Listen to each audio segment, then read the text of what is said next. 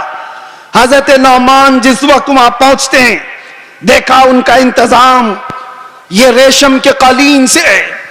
آپ نے ٹھوکر مار کر کے ریشم کے قالین کو الگ کر دیا, زمین پر چلنے لگے. بادشاہ بھی دیکھ رہا تھا, اور جب کرسی پر بیٹھنے کا وقت آیا, سونے سے کلائی کی ہوئی کرسی ہے, آپ نے کہا اس کو ہٹاؤ, عام سی کرسی لاؤ, اس پر میں بیٹھوں گا. بادشاہ نے دیکھا اور کہا کہ یہ لوگ اتنا گھمنڈ کرتے, اتنا ایٹیٹیوڈ ہے ان کو, ہماری چیزیں استعمال نہیں کریں گے. حضرت نعمان نے بتایا نہ گھمنڈ نہ تکبر, یہ ہمارا غرور نہیں ہے. میں نے اسی لیے یہ دونوں چیزیں استعمال نہیں کی کہ میرے مصطفیٰ کی شریعت میں ریشم کا استعمال مرد کے لیے حرام ہے اور سونے کا استعمال بھی مرد کے لیے حرام ہے. میں اس کو استعمال نہیں کروں. لوگ تو یہ سمجھ لیں گے دنیا کا قانون ہے, ان کی عزتوں کا طریقہ ہے, مل مل آپ کے لیے کر لینا چاہیے. نا, وہ صحابی تھے اور انہوں نے یہ دو چیزوں کو ٹکرایا. تو کسی نے کہا وہ تو تمہارے رسول مدینے میں بیٹھے, تم تو سینکڑوں میل دور یہاں ہو. اس صحابی نے گرج کر کہا تھا مسلمان صرف مدینے میں مسلمان نہیں ہوتا, دنیا کے ہر چپے میں رہے اپنے مصطفیٰ کا وفادار ہوتا ہے.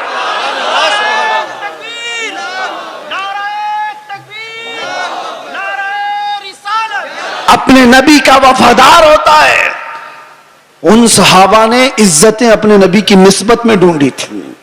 آج لوگ یہ سمجھتے ہیں کہ دنیا کی چکا چوند میں رنگ جانے میں عزت مل جائے گی. کچھ نہیں ملنے والا ہے. زندگیاں گزر جائیں گی, لوگوں کی ٹھوکروں پر ہی جیتے رہ جاؤ گے, لوگ اچھالتے رہ جائیں گے. ہاں, نبی پاک صلی اللہ تعالی علیہ وسلم سے وفاداری اور ان کی محبت میں جو عزت ہے, میں کہتا ہوں چند تکلیفیں تو آ سکتی ہیں لیکن قلب کا جو سکون ہے وہ دنیا کی جھولیوں میں کبھی نہیں ملے گا. الحمدللہ ہم نے یہ چیز محسوس بھی کیا ہے. دنیا جس طرح بھی تکلیف دینے کی بات کرتی ہو, لیکن مصطفیٰ کریم کی یاد ہمیں سکون بخش دیتی ہے. ان کی یادیں ہمیں دل کی طمانینت عطا کر دیتی ہیں. آ جاؤ اے میرے سنی مسلمانوں, اعلیٰ حضرت کی اس بات پر ہم جمع ہو جاتے ہیں جس میں انہوں نے کہا تھا آج لے ان کی پناہ, آج مدد مانگ ان سے, کل نہ مانیں گے قیامت میں اگر مان گیا. انہیں جانا انہیں مانا, نہ رکھا غیر سے کام, للہ الحمد میں دنیا سے مسلمان گیا. سارے ٹینشن سارے ڈپریشن کا ایک ہی علاج, کس کو راضی کرو گے؟ ایک کو راضی کرو گے, دوسرا ناراض. دنیا یہی ہے. اسی لیے آؤ, سب کو راضی کر بھی نہ پاؤ گے, زندگیاں ختم ہو جائیں گی. اسی لیے اعلیٰ حضرت کہتے ہیں سارے ٹینشن سارے ڈپریشن کا ایک ہی علاج ہے, انہیں جانا انہیں مانا, نہ رکھا غیر سے کام, للہ الحمد میں دنیا سے مسلمان گیا. اپنے آپ کو بارگاہ مصطفیٰ کے حوالے کرو. بمصطفیٰ برساں خیش کے دی ہم اوست, گرب اون رسیدی تمام بول حبیست. یہ اقبال کہتا ہے اپنے آپ کو نبی کے قدموں تک پہنچا دے, اسی کا نام دین ہے. اور اگر تو وہاں تک نہیں پہنچا تو زندگی ابو لہب کی طرح ہے, زندگی ابو لہب کی طرح ہے. اے نوجوانوں, نبی پاک صلی اللہ تعالی علیہ وسلم سے وفاداری کا مطلب کیا ہے؟ وفاداری کس کو کہتے ہیں؟ ابھی میں کہوں گا تو نعرے زور سے لگاؤ گے یہ وفاداری ہے, اور پھر ایک ڈنڈا پڑے تو سارے بھاگ جائیں یہ وفاداری ہے. وفاداری یہ نہیں. وفاداری طوفانوں میں بھی کھڑے رہے, آندھیوں میں بھی کھڑے رہے, اور شریعت مصطفیٰ کو آنچ آنے نہ دے, شریعت مصطفیٰ پر اپنے عمل کے ذریعے سے اس کو مضبوطی عطا کرے. یہ وفاداری ہے. مثال کے طور پر میں اگر کسی کو کوئی چیز دے کر کے جاتا ہوں, ایک کپڑا ہی صحیح, محبت کا تقاضا تو یہ ہے کہ لوگ اس کو سنبھال کر رکھیں گے. صحیح بات ہے. میں اگر اپنا امامہ کسی کو دے دوں 4 لوگوں کو, اور میں کہوں کہ اس کو سنبھالو, تمہاری اگر محبت ہے تو اس چیز کو سنبھال کر رکھو گے. لیکن وقت ایسا آیا کہ ساری جگہوں پر بولتے تو گھوم رہے ہمارے پاس یہ ہے، ہمارے پاس امامہ ہے، ہمارے پاس کپڑا ہے، لیکن پوچھا گیا ہے کہاں؟ پتا چلا کسی گٹر میں رکھا ہوا ہے، کسی کیچڑ میں ہے، کسی مٹی میں ہے، کہیں پڑا ہوا ہے، بس زبانوں پر ہے کہ ہمارے پاس ہے۔ بلا تشبیہ بلا تمثیل، دین مصطفیٰ کے ساتھ ہم نے یہی کیا ہوا ہے۔ فخر تو کرتے ہیں کہ ہم مسلمان ہیں، اسلام ہمارے پاس ہے۔ کہاں ہے وہ اسلام؟ نہ عورتوں پہ نظر آ رہا ہے، نہ بچیوں پہ نظر آ رہا ہے، نہ شادیوں میں نظر آ رہا ہے۔ وہ اسلام ہے کہاں؟ زبانوں پر۔ وفاداری اس کو نہیں کہتے، وفاداری یہ ہے کہ تمہارے جسم پر اسلام نظر آئے، تمہارے عمل میں اسلام نظر آئے، تمہارے اخلاق میں اسلام نظر آئے، تمہارے بول چال میں، تمہارے طریقہ کار میں اسلام نظر آئے۔ مسجدوں میں کیوں نہیں نظر آتا؟ فجر میں کیوں غائب ہو سارے کے سارے؟ اسلام کہاں ہے؟ میرے عزیزو، نعرہ لگانا یہ دنیا کا سب سے آسان کام ہے، یہ شہادت گہے الفت میں ہے، قدم رکھنا لوگ آسان سمجھتے ہیں مسلمان ہونا۔ اور اسی لیے میرے آقا صلی اللہ علیہ وسلم نے ایک صحابی سے فرمایا تھا، ہم تو چھوڑو، ہم تو بہت نکمے لوگ ہیں، بہت دور کے ہیں، وہ صحابہ تھے جو دنیا کے سب سے اچھے لوگ تھے۔ ایک صحابی نے آ کر کے حضور سے اتنا کہا تھا، واللہ انی لا احبک یا رسول اللہ، قسم خدا کی ہے اللہ کے رسول میں آپ سے بہت محبت کرتا ہوں۔ حضور نے کیا فرمایا جانتے ہو؟ انظر ماذا تقول، سوچ کے بول کیا کہہ رہا ہے۔ ہم تو آسانی سے کہتے نا یا رسول اللہ آپ سے ہم پیار کرتے ہیں، محبت کرتے۔ صحابی نے جب یہ کہا تھا، حضور فرماتے سوچ کے بول کیا کہہ رہا ہے۔ انہوں نے دوسری بار کہا، قسم خدا کی یا رسول اللہ میں بہت محبت کرتا ہوں۔ حضور نے پھر کہا، سوچ سمجھ کر کے بول۔ تیسری بار انہوں نے کہا، قسم خدا کی یا رسول اللہ میں آپ سے محبت کرتا ہوں۔ تب میرے آقا نے فرمایا، اگر تو اپنی بات میں سچا ہے تو پھر انتظار کر، مصیبتیں ایسے آئیں گی جیسے پہاڑ سے پانی گرتا ہے، اتنی تیز آئیں گی مصیبتیں، اس کے لیے تیار رہ جا۔ تو یہ صحابی کو حضور نے فرمایا ہے، جب ہم بارگاہ مصطفیٰ میں اپنی محبت کا اظہار کرتے ہیں تو دنیا نوچ کھانے کے لیے دوڑتی ہے۔ یہ سارے جو معاملات ہمارے ساتھ ہوتے ہیں یوں ہی نہیں ہوتے۔ مصلحت کی باتیں کرو، کوئی ہم سے نہیں پوچھے گا۔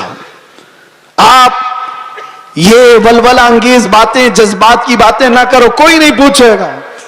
تبلیغی جماعت کو تو اسرائیل میں بھی انٹری ہے، ان کے لیے کوئی خطرہ نہیں، کچھ نہیں۔ ہاں، حضور پاک کی محبت میں سیریس کوئی نظر آتا ہے تو دنیا اس کو کہتی ہے ڈینجرس پرسن، ڈینجرس، بہت زیادہ خطرناک۔ حضور سے محبت کرنے والے پر یہ دنیا کے سارے سوشل سائٹس، فیس بک، انسٹا، یہ سب بینڈ لگا دیتے ہیں، یہ ساری ویڈیوز نہیں آنا چاہیے اس کی۔ حضور کی محبت کی بات کرتا ہے اور سیریس کرتا ہے۔ پتہ یہ چلا میرے عزیزو، اصل ایمان یہی ہے جس سے دنیا کو خوف ہے۔ لیکن آپ کو میں یہ کہتا ہوں، نبی پاک صلی اللہ تعالی علیہ وسلم کی اس محبت کا اظہار کرنے کے بعد آپ پر چاہے جتنی بھی مصیبتیں آئیں، جمے رہو گے، ڈٹے رہو گے، تو رب فرماتا ہے تتنزل علیہم الملائکہ، تم پر اللہ کے فرشتے اتارے جائیں گے، وہ یہ کہتے ہوئے آئیں گے، لا تخافوا ولا تحزنوا، گھبراؤ مت، ڈرو مت، ان قریب اللہ نے جس جنت کا وعدہ کیا ہے وہ جنت تمہارے انتظار میں، ڈرو مت، گھبراؤ مت۔ اسی لیے میرا آخری یہ میسج ہے سب کو کہ مصطفیٰ کریم صلی اللہ تعالیٰ علیہ وسلم کے دربار میں اپنے آپ کو سپرد کرنے کا مطلب یہ، ان کی شریعت طاہرہ کو زندہ رکھو۔ حالات اتنے پیچیدہ ہوتے چلے جا رہے ہیں، دنیا کی سب کی نظریں تمہاری طرف ہے، تمہارے اخلاق کی طرف، تمہارے کردار کی طرف۔ اور یاد رکھنا، میں آج اظہار بھی کر دیتا ہوں، محبت مصطفیٰ کا مطلب یہ نہیں ہے کہ کسی جگہ اپنے آپ کو بم باندھ کر کے بلاسٹ کر لے، یہ سنیوں کا شیوا نہیں، یہ عاشق رسول کا شیوا نہیں ہے۔ عاشق رسول کھلے میدان میں بات کرتا ہے، کھلے میدان میں بات کرتا ہے۔ یہ تمام چیزیں جو حرکتیں ہندوستان کی سرزمین پر ہو یا دنیا کی کسی سرزمین پر، آتنکواد جس کو کہا جائے، دہشت گرد جس کو کہا جائے، ٹیررزم جس کو کہا جائے، عشق مصطفیٰ سے اس کا رائی کے دانے کے برابر بھی تعلق نہیں ہوتا۔ ہم ایسے لوگوں کو نہیں جانتے، ایسے لوگوں کو نہیں مانتے. اور نوجوانوں ایسا کبھی کوئی بہکائے تو کان کھڑے کر لینا توجہ سے، کہ اپنے آپ کو ہلاکت میں ڈالنا قرآن کبھی اس کی اجازت نہیں دیتا. اور ناحق کسی ایسے عام آدمی کی جان لینا یہ تو بہت دور کی بات ہے. اسلام تمہیں بلی کو بھی اگر باندھ کر کے رکھا اور کھانا پانی نہیں دیا، مر گئی تو جہنم میں چلا جائے گا. یہ حدیث پاک میں موجود ہے. تمہاری عبادتیں سب منہ پر مار دی جائیں گی. جانور پر بھی ظلم جائز نہیں. یہ تمام جو چیزیں آج پیدا کی جا رہی ہیں اسلام کے چہرے کو مسخ کرنے کے لیے، کتنے حالات خراب ہوئے. مجھے پتا ہے 9/11 کے بعد پوری دنیا کے حالات بدل گئے. کیوں؟ اسلام کو اس طرح سے پیش کیا گیا، مسلمانوں کے چہرے کو اس طرح سے پیش کیا.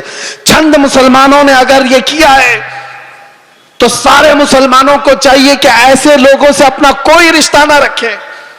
کھل کر کے کہو صوفیہ کی یہ جماعت ہے، یا اولیاء کاملین سے محبت کرنے والے اور عشق مصطفیٰ کی گنگانے والی جماعت ہے. نوجوان سوشل میڈیا پر اگر کہیں کسی کا لنک بھی ہو توبہ کر لو، نکل جاؤ ایسی چیزوں سے. ارے تم شیر ہو، مصطفیٰ کریم کے وفادار ہو، تمہیں ایسی حرکتوں کی ضرورت قطعاً نہیں پیش آئے گی. اللہ تبارک و تعالیٰ اس دین کا حامی و ناصر و مددگار ہے. یہ دین صبح قیامت تک زندہ رہے گا. اور میں مذمت بھی کرتا ہوں ایسے کسی بھی نوجوان کی ملوث ہونے سے، کسی بھی نوجوان کے. اور میں آس پاس سارے لوگوں کو تنبیہ کرتا ہوں، سوشل میڈیا کے ذریعے سے کچھ ایسی جماعتیں جو نوجوانوں کو بھڑکا کر کے، نوجوانوں کو دین کے نام پر اور بھی بہت سارے ایسے جذباتی نام پر ان کو ابھارتی ہیں، کئی جگہ پر ان کو لے جاتی ہیں. یہ ساری جماعتیں پڑوس ملک سے اپنا کام کر رہی ہیں، اور ہندوستان میں کیا پوری دنیا میں اپنے نسیں پھیلائی ہوئی ہیں. اس لیے یہ تنبیہاً ضروری ہے ہر نوجوان کو، سوشل میڈیا کا بھی استعمال کرو تو بہت سوچ سمجھ کر کے، کسی کے ہتھے مت چڑھ جانا.